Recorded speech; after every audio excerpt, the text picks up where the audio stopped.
Kusangana zvekare kwatiri kuita pano paZimNewsLive muri Zimbabwe. Saka kana wanga uchangosvika nokukurudzira kuti ulike video rinori. Kana yanga iri first time yako yekuona ma-updates edu pano paZimNewsLive, nokukurudzira kuti ubva wakomenda, upedza kukomenda ubva walike kuti urambe uchiona ma-updates edu. Sezvamogara uziva kuti pano paZimNewsLive munopiwa nhau dzemandorokwati, munopiwa nhau kwadzo, munopiwa nhau chaidzo dzezvese zviri kuitika nyika yedu, nyika yeZimbabwe. Saka ndinokurudzira kuti muite zvese izvi. Kana muchinge mapedza kuona video, mubva makomenda muchiisa muono yenyu, mubva mashare video. Saka muzvara nhasi tauya nenyaya yanga yakamirirwa nevanhu vazhinji, nyaya yanetsa, nyaya yatekeshera. Sezvamunoziva kuti mutungamiri wenyika vaEmmerson Mnangagwa muzuva ranezuro vakaenda kuSadc kuguta guru reDar es Salaam, Tanzania. Inyaya yanga yakamirirwa nemunhu wese. Munhu wese achida kuziva kuti chii chakanotora nzvimbo ikoko, chii chakaitika ikoko. Saka muzuva ranhasi tauya nenyaya yese kuti tikupakurirei, mutipewo mafungiro enyu kuti vanhu mugare mune ruzivo, muzive zvakanyatso kunotransipaya ikoko, muzive kuti chii chakambonyatso kuitika ikoko. Saka nyaya iyi yakanga yakamira kudai so.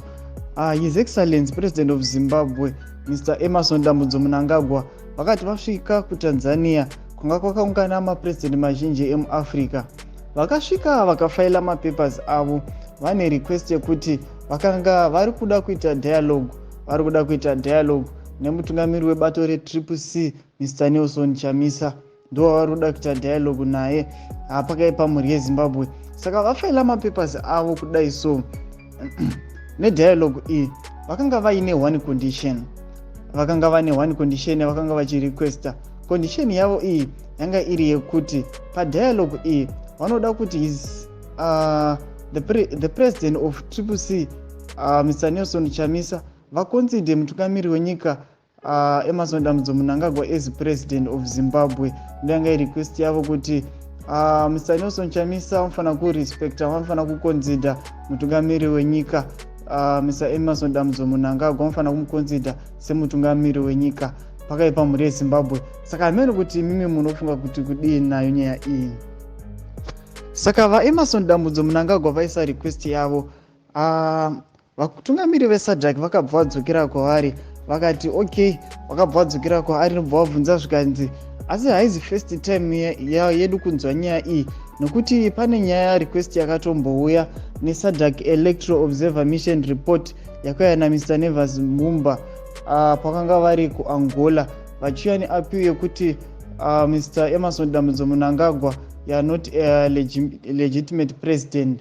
Saka iyi nyaya iyi makainzwa, nokuti nyaya iyi paikataurika makanga muripo, asi hamuna kana kumboita appeal kuti mupikisane nayo nyaya iyi. Hamuna kana kumbopa appeal yekuti mukwanise kuwana mukana wekutaura. Saka ndo zvamamiriro akaita nyaya iyi. Saka regai timbonzwa kuti mimi muri kuti kudii pamusoro payo nyaya iyi, sekunzwa kwamaita kuti tinokupai mukana wekuti mukomende pacomment section motiudzawo view yenyu pamusoro penyaya iyi. Kana manga musati masubscribe mobva masubscribe, kana manga musati malike mobva malike pamwe chete nokushare. Saka tosangana